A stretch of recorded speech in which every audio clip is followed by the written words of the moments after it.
Hello, everyone, and welcome to another episode of Tree Actions, the Human Forestry Podcast. And with me, as always, is my trusty counterpart, Tony Tressel. Good morning, Tony. Good morning, everyone. It's good to have you. And joining us from sunny, lovely, picturesque Ontario is John Hennessy. Welcome to the show, John. Oh, thank you so much. Thank you both. Looking forward to it. Yep, I've had many conversations at conferences and even sometimes at courses, and I'm also looking forward to our talk. And as always, we begin our journey, our conversation with the question that we ask, the one question we ask all our guests, and that is, would you please share with us the first time you remember feeling a connection to a tree or trees? Mm. I love that. I think about it so often. I knew this question was going to be asked clearly.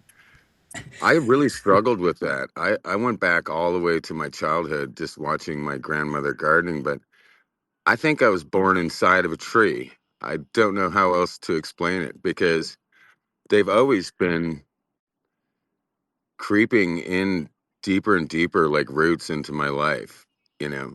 But when I had to pick one, it was a forest therapy training session I did in Ottawa. And during this, they're asking you just to go into the forest and make an observation.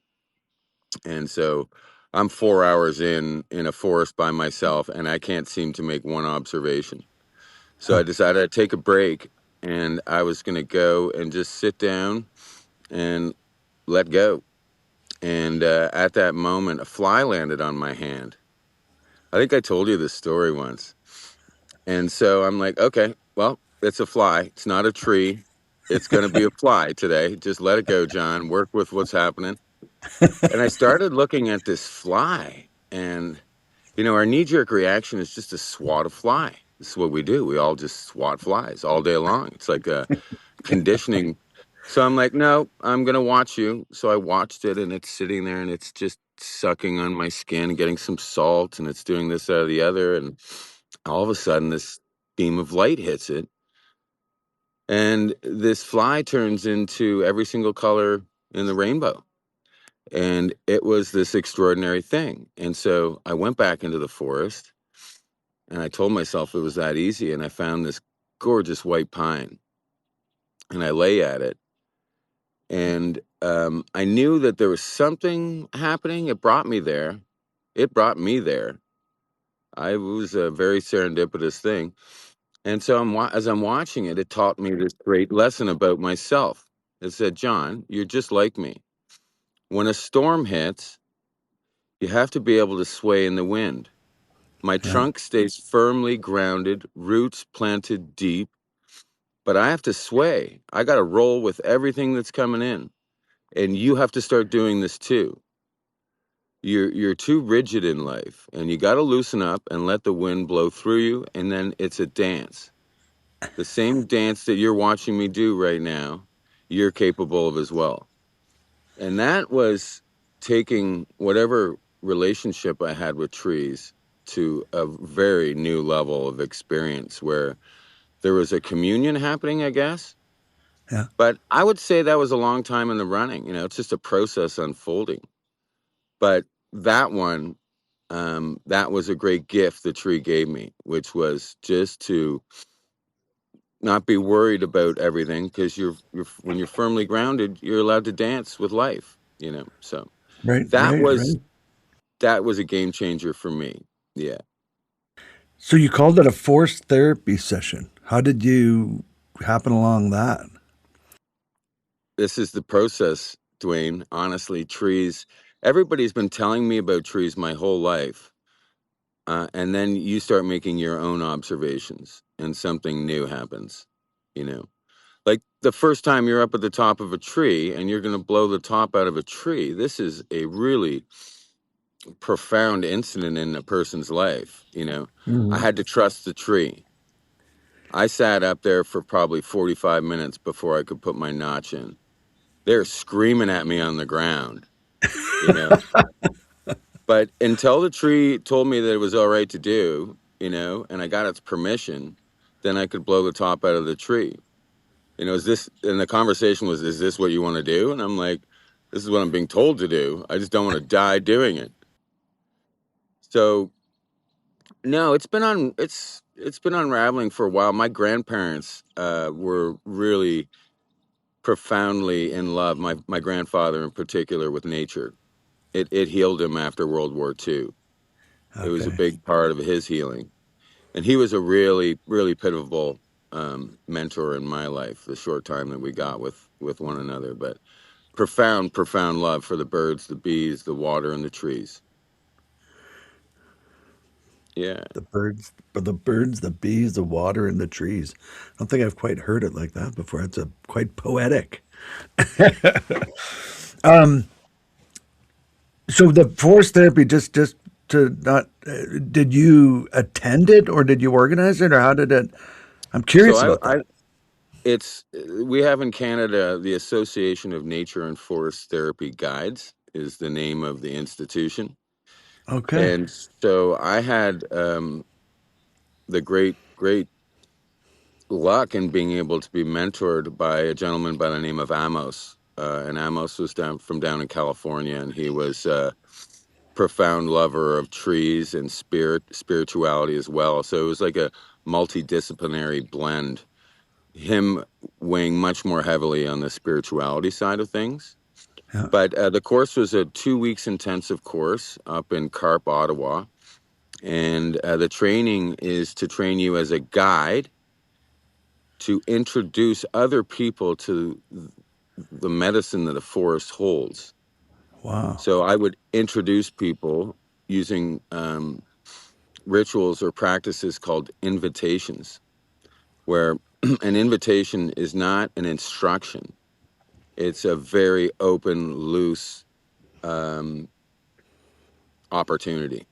And so for 2 weeks, you're in the bush every single day, learning how to help people see the forest, which is really very simply just slowing people down to the most irritating, uncomfortable level where you have to spend time with yourself, which we don't do very often in this really fast world.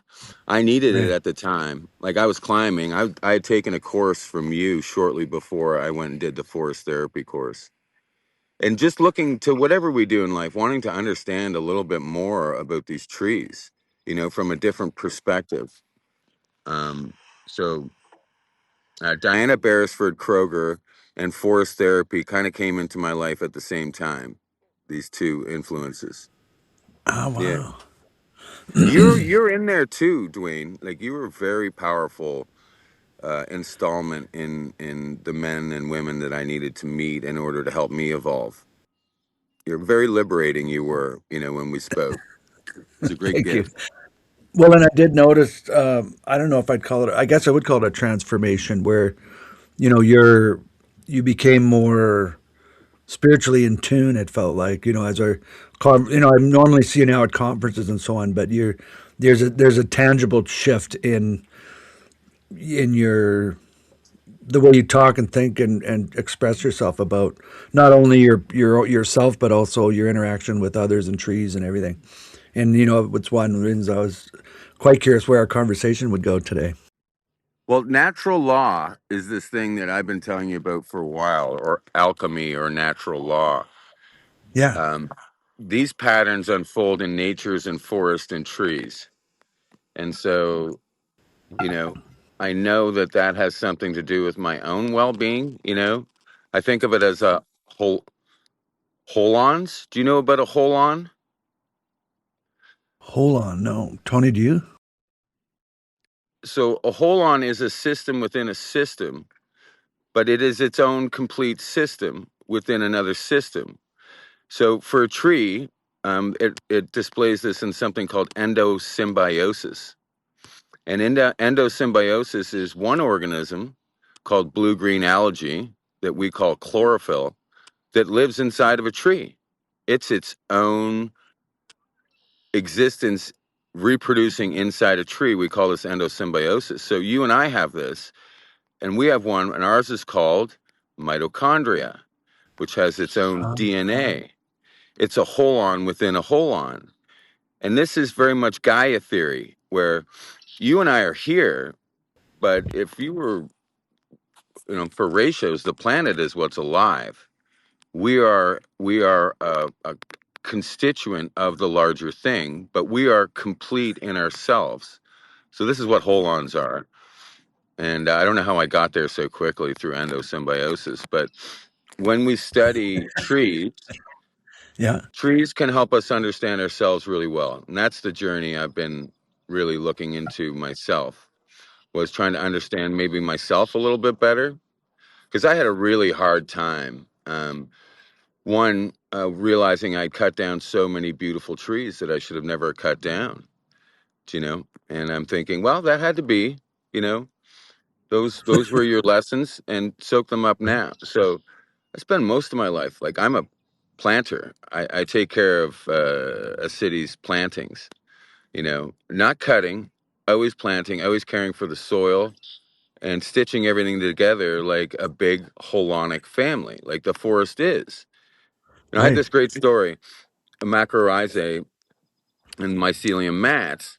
And the story is this: there's one blueberry bush left in the forest. It attracts the bear.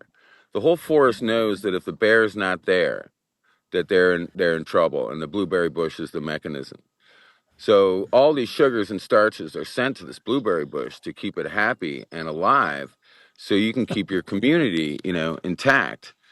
And I think the forest therapy is very much about getting people to see themselves in nature a little bit better, and maybe spirituality is kind of a common thread that can stitch it all together. If that makes any sense? I don't know. Yeah. So the blueberry bush in your analogy, well, it may even be true, is so important in the forest. However, it recognizes it, which is where the spirituality part would reside. Make sure it even though we might walk by that blueberry bush, we may appreciate its fruit, but we don't realize, like, we might stand in awe of the old oak or the big pine, but we don't realize that lowly blueberry bush is vital to the whole thing.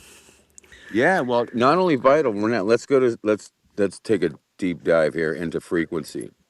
So each one of these trees, like Mantak Chia, who studies philosophies from Asia, says the white pine tree is an incredibly powerful, energetic tree, more so than most other trees, which I found it very interesting that one was going to get isolated.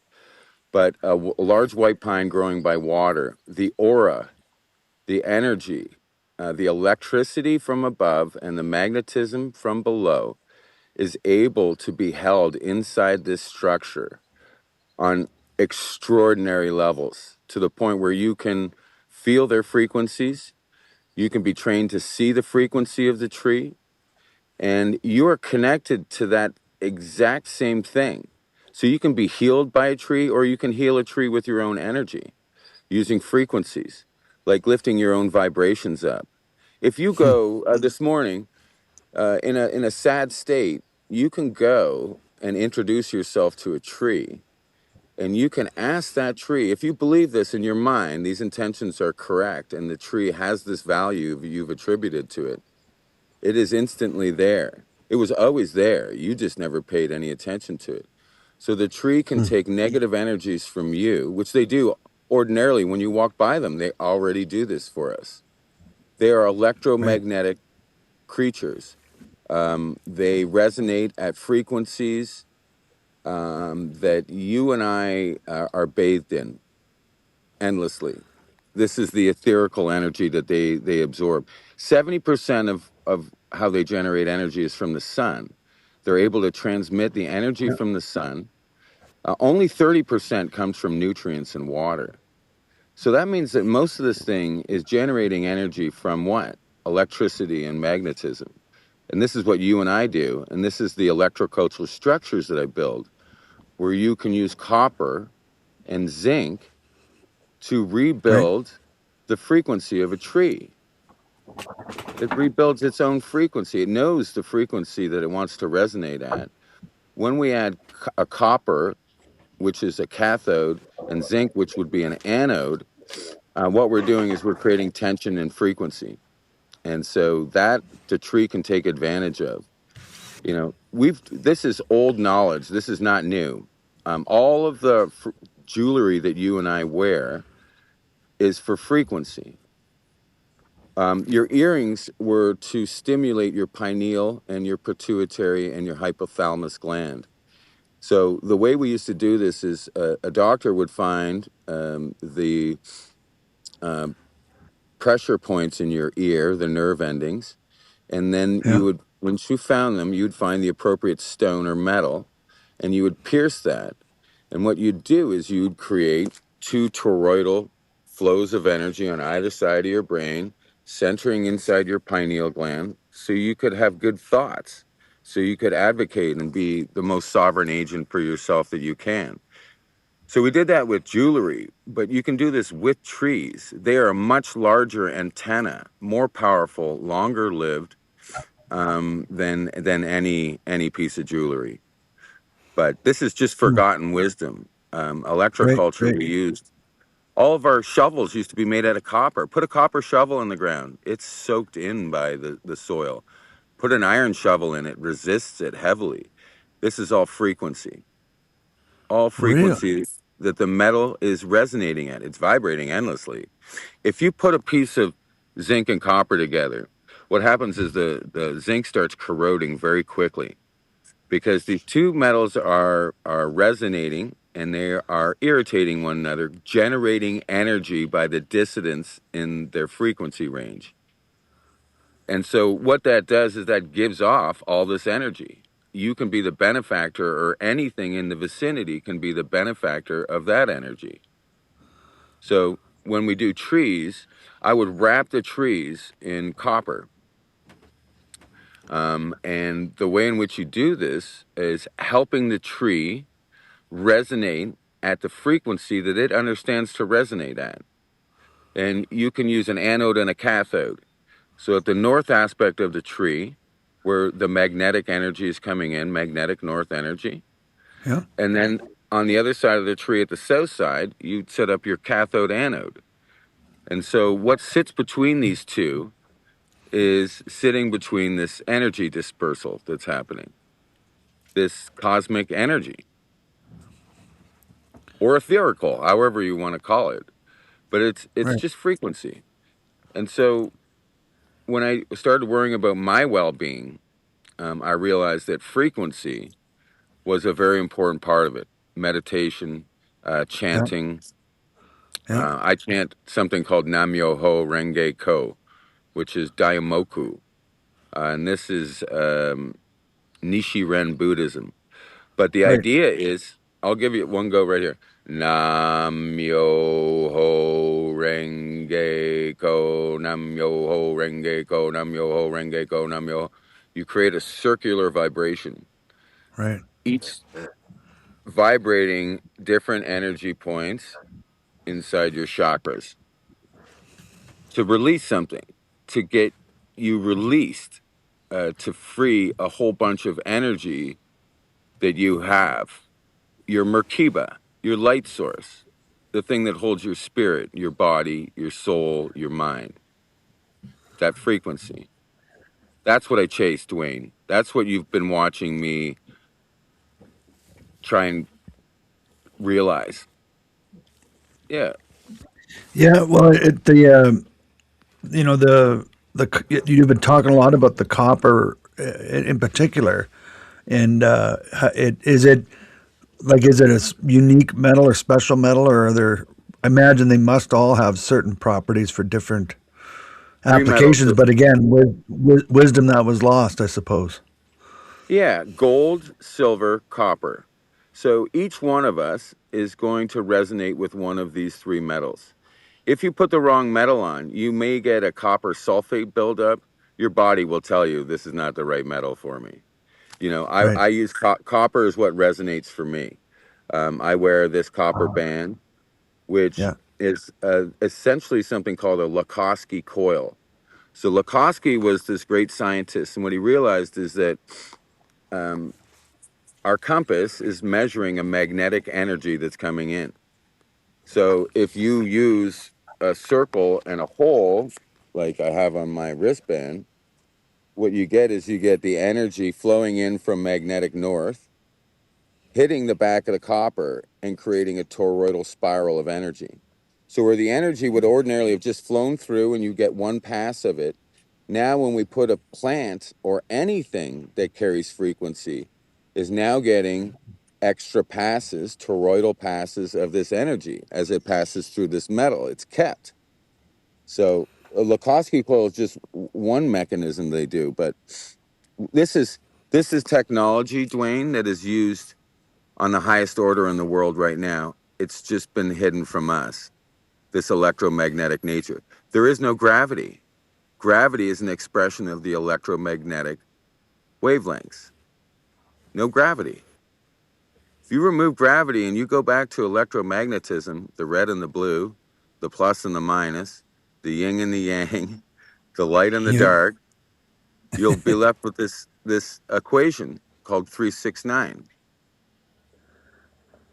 The Trinity, the Holy Trinity. So that's what I chase. The trees are able to help us unlock a lot of this. They have this great peacefulness, this bass tone that will literally wipe out a lot of other not so good frequencies that are interfering, that are acting in dissonance with you. When we sit there with them, it's like the First Nations people pounding a drum. Right. The tree has its own drum, it has its own heartbeat, it has its own frequency. You can plug into that. You can clean your system. A lot of the time, you can actually help the trees with their own blockages of energy. If you sit there long enough, it'll tell you. But You know, I heard recently that trees. When you were talking about the percentages of energy, like trees taking sun energy or using energy from the sun, light energy. I heard it said that they take energy and create matter or form, in wood, which is well, fascinating. And and how we use that formed matter for applications for living, for shelter, and for heat and for sustenance. How that energy can be converted and changed and released. But I thought it was it tweaked my thought when you mentioned that about but I've always known about the forest bathing. I've thought of like there is also a chemical aspect that we breathe, but this is even on another level where you're talking the vibrational energy and the well, yeah, I listen, guess the those VOCs that you breathe in, those terpenes, they are also resonating at their own frequency. So you have brought the okay, tree inside your system. You're a toroid. Our stomach is an external organ. You got a hole in your mouth and a hole in your butt. right, You're a toroid. Very complicated one at that. But look, how about this one? Trying to figure out how the tree made all this energy. We still to this day have no equation to understand their input versus their output. But this is the neat one that you and I talked about. It's the wind. That's the mechanical advantage that the tree is making up all that extra energy. Because always, every single tree, always moving in a toroid. Keep looking at it. It's swirling like a toroid. It's stirring itself. It is free energy, the wind acting on it. They increase their auras in the wind. right, They become more energetic creatures. And so they are the truest alchemist. They're able to take something like CO2 right, and they're able to transmute the carbon into its mass, right. the oxygen into our breathing source. That is alchemy being performed. You and I do this as well. But we also have to use this thing called mitochondria. Right. You know, our DNA, each one of our mitochondrial cells is carrying a 1.8 package of energy. Once it folds down below that, we start getting tired. We don't think with the same clarity. We don't act. We cannot attain flow state. So when we can get our mitochondria firing again, then we are able to use these parts of our minds, this extraordinary, extraordinary, endless gift. And we don't even use it. The trees help me. The trees have been helping me understand things that alchemically would say this: you get to look behind the veil with a tree. Right. So thinking about things a little bit differently, letting go of some of our biasness and maybe seeing the true value of the tree, which is not for maple syrup, it's not for shade. It is a collection. And think about this. Oldest tree that we know, I think it's in Sweden somewhere, 9,600-year-old Sitka spruce. But that's nonsense. I walk by willows all the time, and I'm telling you, these willows are hundreds of thousands of years old. You only have to sit with them long enough to realize that they are not the tree you see. That fell down 100 years, 5,000 years ago. Their willingness to survive and stitch everything together. We've not seen them yet, brother. They are far more extraordinary. We lack seeing their value. The forest therapy really helped me see this other aspect of the value of something. And this was a very unique perspective where it's not wood, it's not board feet, it's not an apple. It's connection to nature. Right. Yeah, this is The what we the all white miss. pine, the energetic quality of a white pine. Do you think like they are known in the arborist world to be struck by lightning a lot more frequently than other trees? Is that like I've pondered that? Is they act like a lightning rod or a grounding rod? Is that because of their inherent qualities? I'm going to let you work through this on your own because you're already there. So why? What are these two properties? It's attaching Well, electricity to the yep. magnet. Think about, we consider white pine a miner. It is the most prolific miner that we have. We know that this tree goes down, collects nutrients that it does not use itself. It Other white pines don't use it. It's bringing it up for other things. It is the most altruistic tree. It knows, and so it uses its root system, which can break rock open, travel to depths where there's no oxygen. It's only able to do that because it's got its canopy stretched up so high.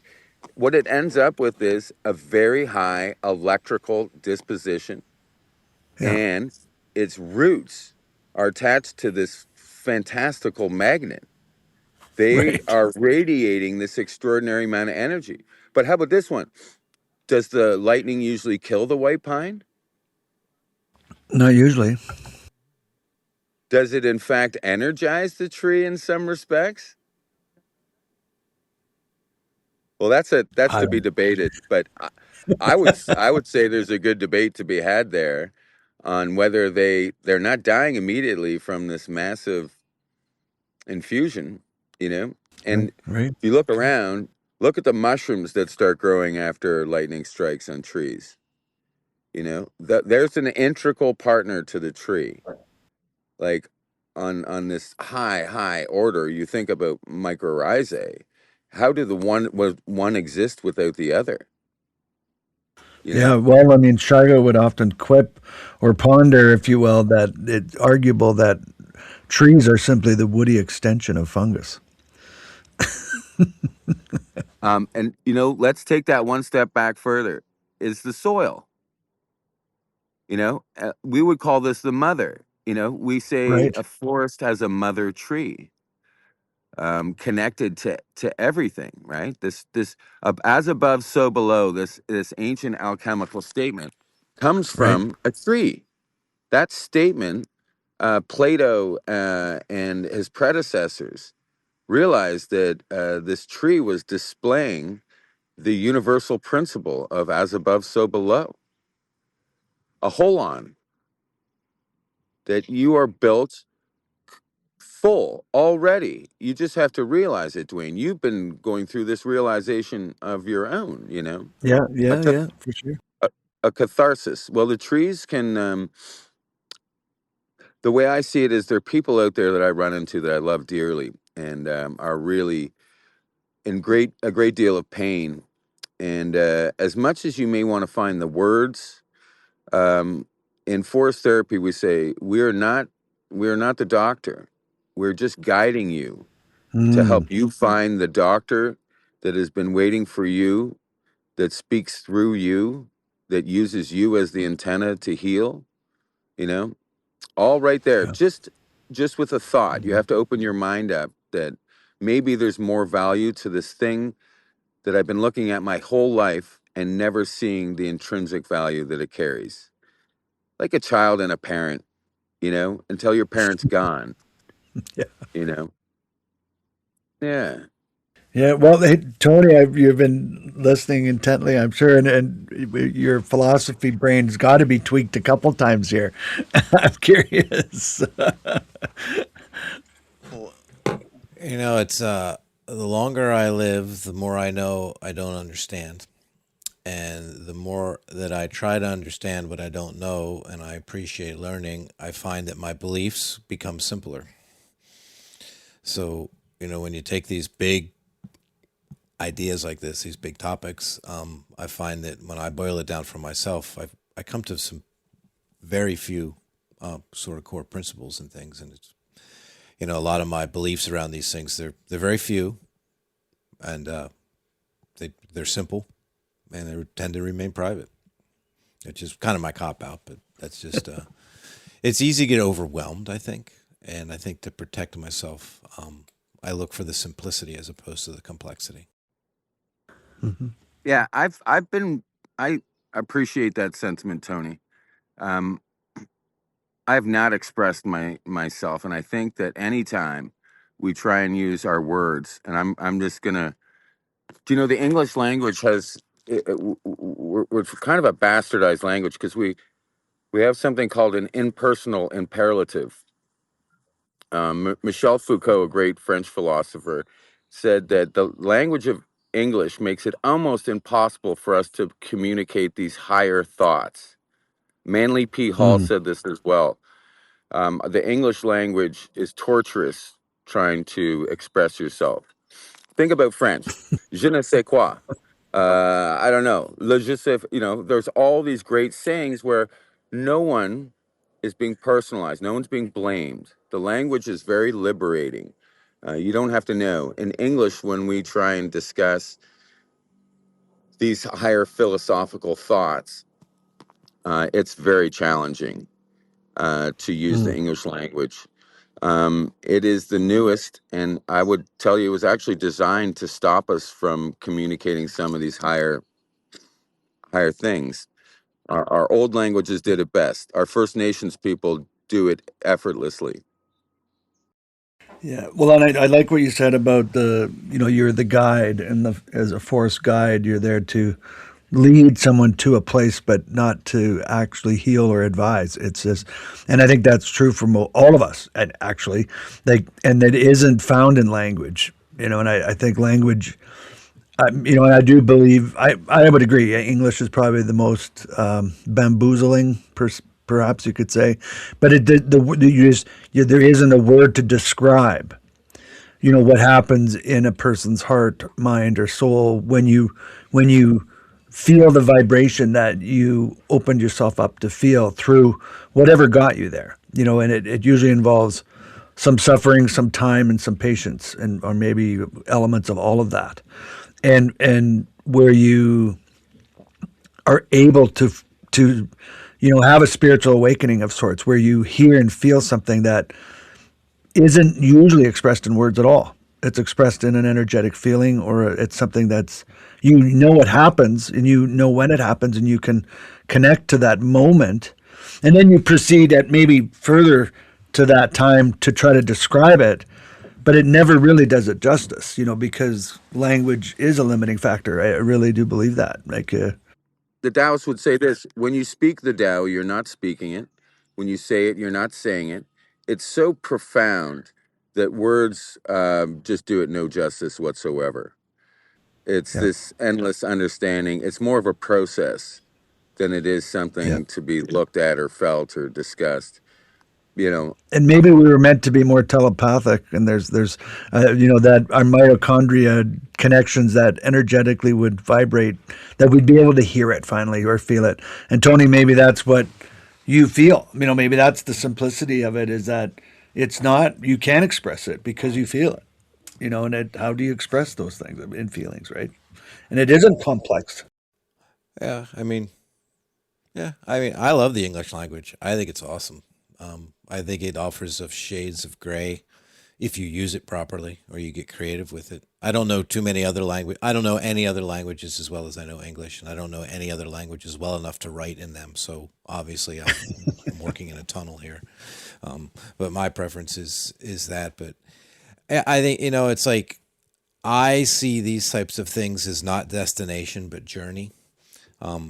It's good to look for answers, and you will find answers, but you'll never find all the answers, and you just have to learn to accept that. In many ways, when you start to discuss or think or live in these ways, or however you want to put that, you end up walking down a path with two pictures on either side. You can see the wondrous, gloriousness of life on one side, and then you can see the terrible, tragic evilness on the other side, Mm-hmm. and they're both right. And you have to learn to accept that, right? well, you realize that you're the observer. You are neither one of those things. Exactly. Right. You're the observer observing, and I like that, Tony, because thinking that we have to know something or be good at something or be an expert, the most liberating thing in the entire world is just to realize that you don't know. That helps you become a volunteer for life. You know, I listened to this great guy named Sadhguru. He's like a yogi mystic, and he explains that every single moment you're to be a volunteer for it. You know, if you're not being a volunteer for it, then you are going to create dissonance for yourself. So I like that. That's what that reminded me of. And I like that sentiment, Tony. Thank you for sharing it. And it's not to say that you shouldn't learn or you can't know anything. It's not to say that at all. I mean, always remain curious. It will power you through the tough days, curiosity. But I think you have to culture. I have found for me that I've had to culture the ability to see two opposites and accept them both as true. And when you can do that, then I think it becomes a little bit easier to understand. Not even understand, but to accept, I guess. How about this good bad paradigm? Like there is no good and bad. There's just opportunity. That's you. That's your attitude. What attitude did you bring in is either the right side of the eagle or the left side, but neither one of them are the eagle. You're the one flying, baby. Well, what I find interesting is that even in that analogy you used, John, or what you said, there's an implication of right, wrong, good, bad, but in that is how judgment's created, right? Like that's where judgment comes from, having this side, that side. But it's both are absolutely necessary. Like I know in my life, like the most difficult times that were absolutely painful have been, without them, there's absolutely no way I would experience some of the most beautiful, incredible times. And here I'm using words again to describe those events in a positive, negative sense, because that's how we interpret them. But they were just the journey. They're not, I couldn't have one without the other, and they both were equally beautiful in their own way. If, here again, using a word to describe these emotional events, because really more, if that's what they were, but one was extremely uncomfortable, and I label it that based on my upbringing, I suppose, and what I've been trained as right and wrong. So I take these very painful experiences and give them a judgment of negativity, but then I give these wonderful experiences a judgment of positivity. But they're neither positive nor negative. They're just simply part of existence. Even how we term the poles of magnetism, positive and negative. They're just forces that are complementing one another, creating beauty. I don't know if that makes sense, but And they're nothing by themselves. right, You require both of these things in order for. absolutely. And if you say that, look, At one point it's a great thing. The next day it becomes bad. Do you know what I mean? What's bad becomes good. What's good becomes bad. And when we can stand back and reflect on all that, you know, there's your attitude.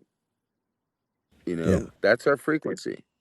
Yeah. And whether we're letting other people control it, whether we know about our sovereignty, or whether we just bounce back and forth through our day with other people casting their energy and spells and frequencies all over us, you know. Right. So, you know, I'm not, no, I don't know that I'm looking for answers so much, Tony, as I told myself a story, and it was other people's stories that I put together and took as my own. And I just want to give things a chance, you know. I want to too quick to judge something, and you'll lose. So what we say is there's seven principles. The first principle is mentalism, cause and effect, polarity, gender, vibration. But there's an eighth principle. The eighth principle, this is what the Masons use, that G. Ah, They say that it's gnosis or knowing. I'm telling you, you cannot have any of these principles without the eighth hiding principle, which is care. Care is endless. Care transcends everything. Time, space, absolutely everything. Those of us that understand care and how to care for something. Here, let me use this fun analogy. I like this a lot for people. So we're in a lane of traffic, and these people are going to drive up on the right side of us. They're going to pass everybody who've all been waiting patiently, and you're going to be the good person that lets this person in. They're you're going to help them. That's a beautiful thing, right? So you've helped this person get in, and they're grateful. What about the 60 people behind you? What do you think they think about you? So right. practicing cares, it's not always easy to try and care for a whole bunch of people that don't know how to care for themselves. So care is what I chase these days. These seven principles I chased for years. The principle of mentalism, how powerful our mind is, how powerful our thoughts are, how you express them, and the influence that you can have in manifesting things. But I'm telling you, the world is in trouble right now because the eighth principle was hidden. It's what has to come back is care. Care for yourself first so you may care for others. When we can care for ourselves really well, now we can really start caring for other things. And that's a very satisfying thing. It's resonance. It's not good or bad. That's just Right. resonance and flow. That's Yeah. things Yeah. in harmony. Yeah, we need some harmony. Yeah. Yeah. Well, and I think that's one of the things about music, right? That's why music is, international, and whether you understand the words or not, the rhythm, the energy, and the flow of it. And, Shiga was loved music for that reason, right? And how, wood instruments and reeds would, really like. There's, he consulted with Stradivarius for selecting wood for violins. Because the more energy in the wood, the better the vibration, the different the tonality, right? So music is an example of that. That's different than language, and it has, it's part of our world. Like, if it's a way to find that harmony or that resonance with something is in a song. And interesting, food kind of does it too, right? We have that soul food. There's the smells and the taste, which again are not languages, but they're understood. And you take, whatever culture you're in, they have their favorites that everybody likes. You can go to a country and eat their classic food that they eat at home, and you'll find, man, this is really good. And there's a comfort in it. And it's more than just flavor. There's something in the way it resonates with us, right? So I would, I'm going to make a crazy suggestion, but what we're talking about, whether it's mathematics or music or food, is something called the golden ratio, 1.618. This is the veins in a leaf, the branches in a tree, your thought patterns, All of this flows from this one ratio called 1.618. When things are flowing at this ratio, this golden ratio, things expand naturally. Food tastes good, music sounds beautiful because the pattern is in harmony. When food is put together, it goes into harmony. That harmony is only harmony because your body is resonating at that same harmony without dissonance, harmonized. Huh. Yeah, everything's frequency, like everything. It's overwhelming to think about, but yeah, um, I don't know what it means. I find that when I have to pick numbers, I always pick numbers that are Fibonacci numbers, and things always go better. You'll never go wrong with Fibonacci numbers. How about Tony? This basic thing. When you're designing with trees, if you design with your threes, sixes, 3, 5, 7, 9, these numbers give you a very informal, beautiful, naturalized frequency. If you plant trees in a straight line, and twos, fours, sixes, and eights, you get a very masculine, very formal setup. You get, and so those numbers, numerology is the fact that we don't teach ourselves this. It is every instance of your life is just a series of expressions of numbers and patterns. Each thought said you put the same thought, and it will, if it's the golden ratio will take off and expand into a fractal, and just start opening up one door after another, after another, after another, until you're like almost overwhelmed. And how? But what are, like, Tony? How does Fibonacci? That those are the patterns of things, right? Yeah, well, the sequence is you start with 1, and then you add Yeah. that number to the last number. So the first is 1 plus 1. So the next Fibonacci is 2. So then you have 1 and 2. You add those, you get 3. Then you add the last number and the last 2 numbers. So you'll get 2 and 3, and you'll get 5. And then you add 3 and 5 and get 8, and 5 and 8 and get 13, and it continues to go up. And it's I'm not enough of a mathematician to understand it, but prime numbers start to recur at very interesting intervals. The golden ratio blends into there. So when I have to pick numbers, or if I have to do things in numbers, like anything from physical training to, I don't know, laying out a spreadsheet, I always use Fibonacci numbers because things just go better.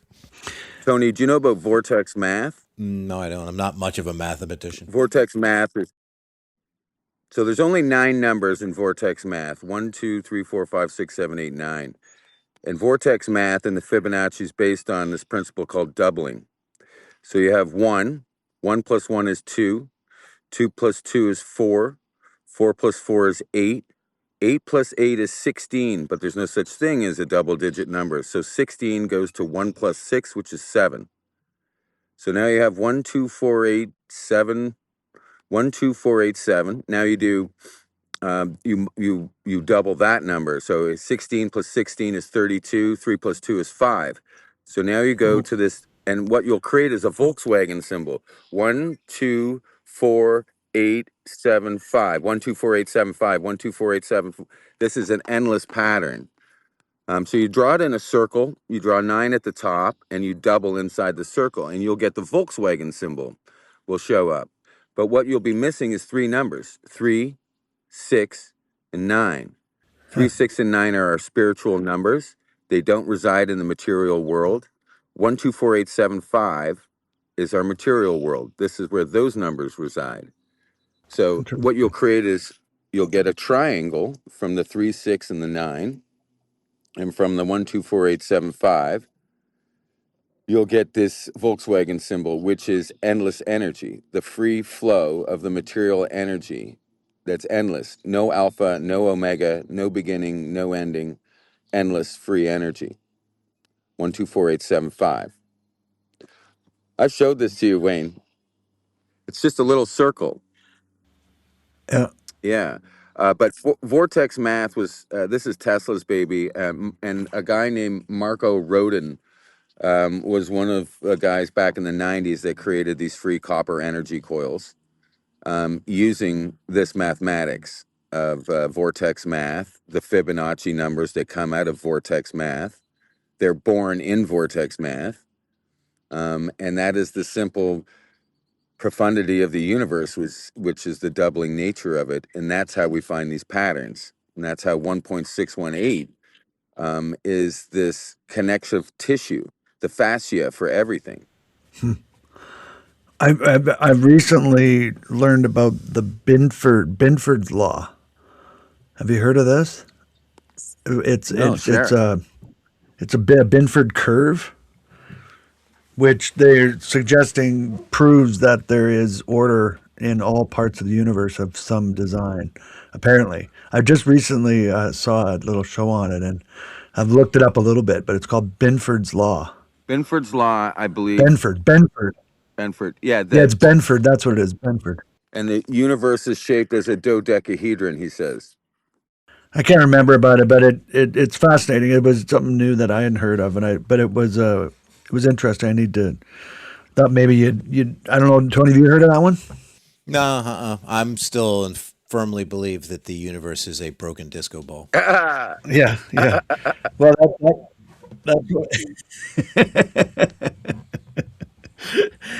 I won't be swayed. yeah, yeah. Well, it was an interesting thing about how there's yeah. Well, I think a lot of it has to do with tunage, and how much do we really need to know anyway, right? Like we were saying, and how much could we possibly ever know? You know, know it all? No, it's not possible, right? And again, Would you want to, though? well, and the greater your knowledge increases, the greater it unfolds. Like what did Eve really do in the garden? Like, was it a sin, or was it a gift? This is a whole new show on its own, you know, because this is the principle of mentalism, that we're talking about right now. If you can use that, you can start looking behind some stuff. These stories. Have you ever heard about the Gnostic Gospels? no, I don't think so. My dear friend, the Gnostic Gospels. This would be the Gospel of Mary, the Gospel of Thomas. So the Nag Hammadi scroll. Oh, sure, yes, yes, I have. Oh, no, I have heard of them. Yeah, no, I have the books left out. The books left out of the not only the Bible but even the Apocrypha. They were even excluded from that. Oh yeah, Sophia, all of them. And what they tell you, the stark difference is that they tell you that God is inside you and not outside of you. That's why they were never allowed in. They were never canonized. They Right. could never let these thoughts ever get into scriptures with any sort of integrity. But you only need read these gospels, and I read them every day now. They remind me about my own capabilities being far greater than I know, and to be patient with myself. What's interesting is that we're in a time frame where these obviously these documents or these gospels existed and the words in them that were readable to those that could read, but that has been changing dramatically, right? With the advent particularly of the internet, where we now have access to documents, to scriptures, to reading, to things that we just never did before, right? On a scale that's so much greater, right? Like it's just and so There was occulted, Dwayne. I'll take it one step. It was hidden from us purposely. Not all of it, but some of it. Some of these thoughts, you can't control anybody with the average control systems that we use right now, education and medicine and all these indoctrination things. This is true sovereignty, right. that you have access to all these things, that you're gifted beyond what you know. It's beautiful. It's a beautiful. The Bible didn't help me when I was younger. I misunderstood it. It almost drove me away from things. The Gnostic Gospels are really a unique, complementary way of thinking about things. It helped me out a great deal. because Mary is not an outcast. Mary's considered powerful, sacred, and beautiful, not a prostitute, not demeaned or diminished, held in really, really high regard. And when Jesus speaks to her in these things, it's profound stuff. It's beautiful. Anyway, my own opinion. Where did this intersect, or how does it correlate with your forest guided journey? Like, were they intertwined, or was this found as part of the progression of the, like I think about that often, as far as forests have been around as long or longer than the scriptures, and how much connection has there been to, not just forests, but just the natural world in general, and living things other than humans. Trees are considered by far, hands down, the most powerful energetic instruments on the planet. This is what I've accept and read and hear about in every diaspora, whether it's our First Nations people in the Americas, or whether Really? it's Asian philosophies and history. And it's based on this electric magnetic Right? and this sheer size of them. They're absolutely extraordinary in size. We look at some of these geologic features. We were getting into this at the last conference. That's not a piece of stone. That's a tree. That tree was 100 kilometers tall. We have ground penetrating radar that shows the root system. It's not a volcanic. It's biologic. It's tree. The trees on this planet used to be of extraordinary heights. uh, Yggdrasil, this great tree from Nordic mythology, it said that it reached to the Right, heavens. right. Yeah. That's just a fun, far-fetched story. But I'm telling you now, with the science that we use, and we can find the rings, and you can do your dendrochronology, it's not a stone, it's a tree. We are capable of this, living these extraordinary lives as well. Have you heard of Saint Germain? So Saint Germain was there for the writing of the Declaration of Independence in America. But somehow he was alive during the French Revolution as well. And so, it could just be a far-fetched story. But Huh. this guy apparently lived for hundreds of years. No problem. So there's a lot more to us. Like you brought up telepathy. Have you ever just sat with someone and Hmm. you can almost get into their Yeah, yeah. head, you know? Yep. Sometimes we all have this skill, Yep. Dwayne. We Yep. just don't Yep. know about it. It's been occulted. So we use it, but we don't know we have it, and we do it haphazardly, like we do most of the things in the world, without great purpose or intention. But whenever a human being chooses to do something with great purpose or intention, gosh, that's where everything happens, man.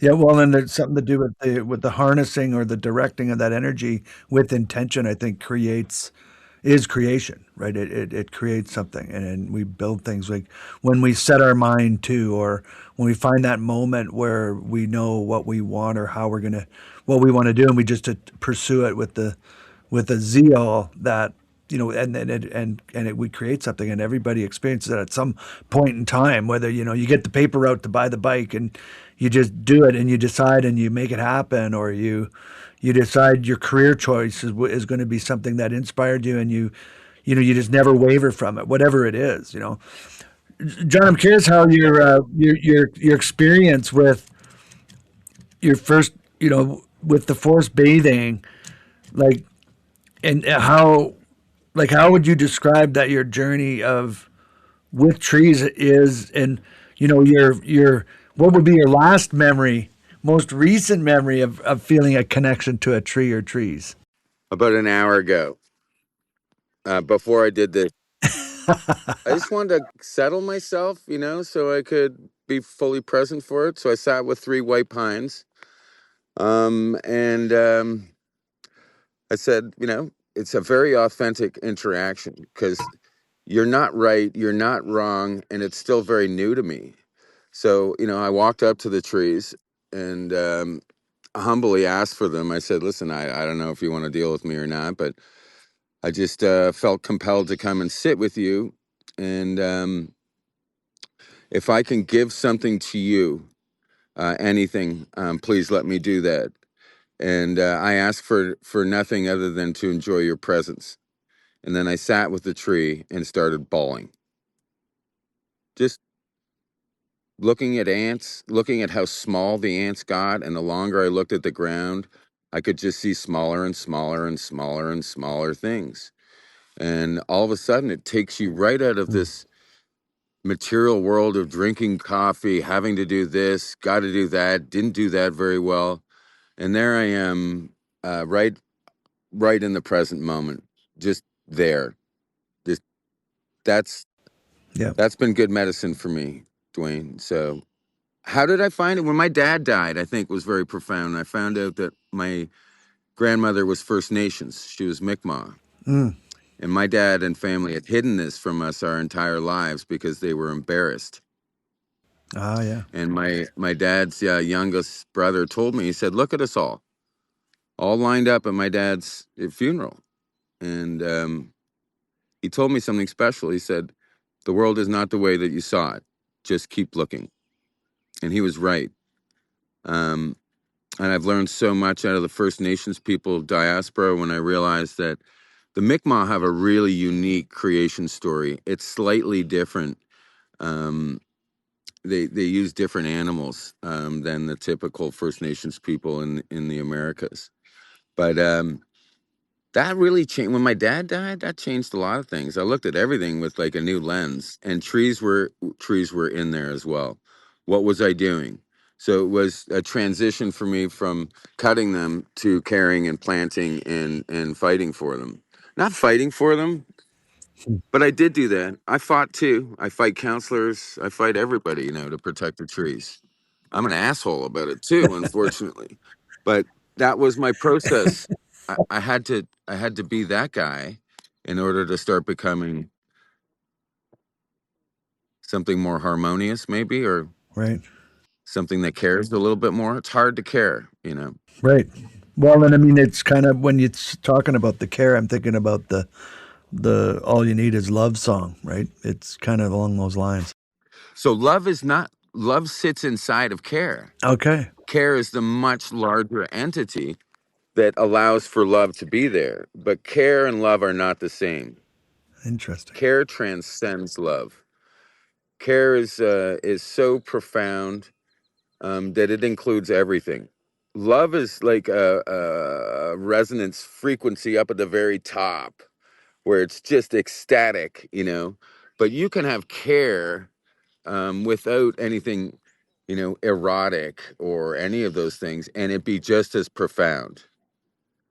you know, to find something new to care for that you never cared for before, that can change your whole life. Like water, when you realize that, there's a Hmm. lot more to it than what you thought, then you Interesting. want to care for it more because the value's increased, you know?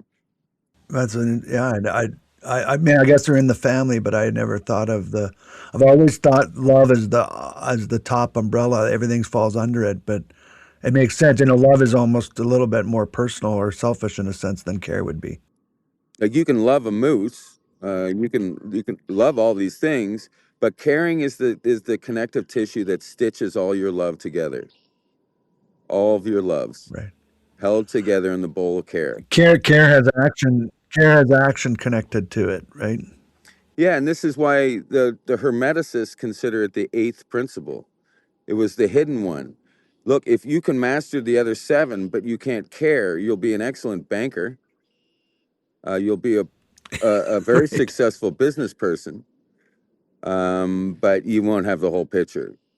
And if you are really successful, you'll drive everything good away from you, you know, because you're not caring for Uh, everything. You just cared for one aspect of it, and that's dissonance. it makes me think of the one of our slogans we use at our train the trainer or instructor intensive courses, and it's that people don't care what you know until they know that you care. Oh man, like a lightning bolt. Seriously. Yeah, I get called passionate all the time. But I remind people, especially my colleagues, I'm like, do you think it's me, or maybe you're just not caring enough, which makes me look passionate? You know, because I'll transcend that gap for you. I'll just love even more. You know, try and care even more, because that's endless. That's the free thing. And if you can capture it, then everybody gets better. Not just you, not just the other person. Everything around sees this beautiful stuff happening. It radiates out. Yeah.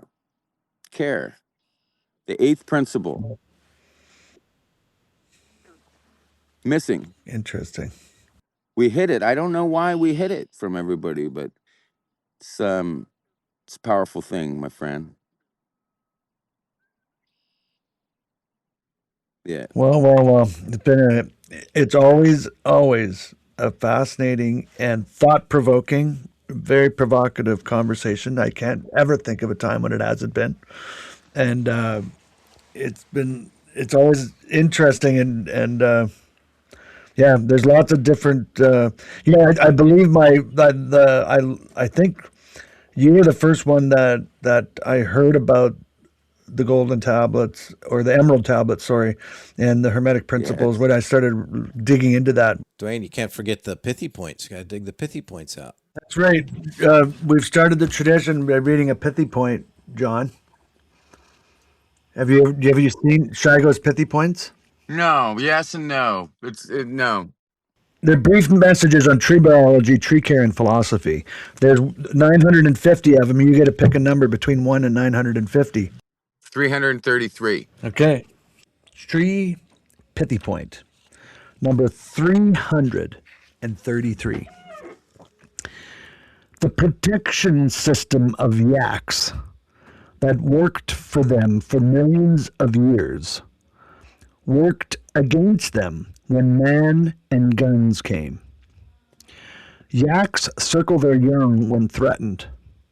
They were easy targets for the pioneers. How many other long-standing natural protection systems has man destroyed? Oh, wow. Tree pithy point number 333. Very provocative, Dwayne. Very provocative stuff. I love it.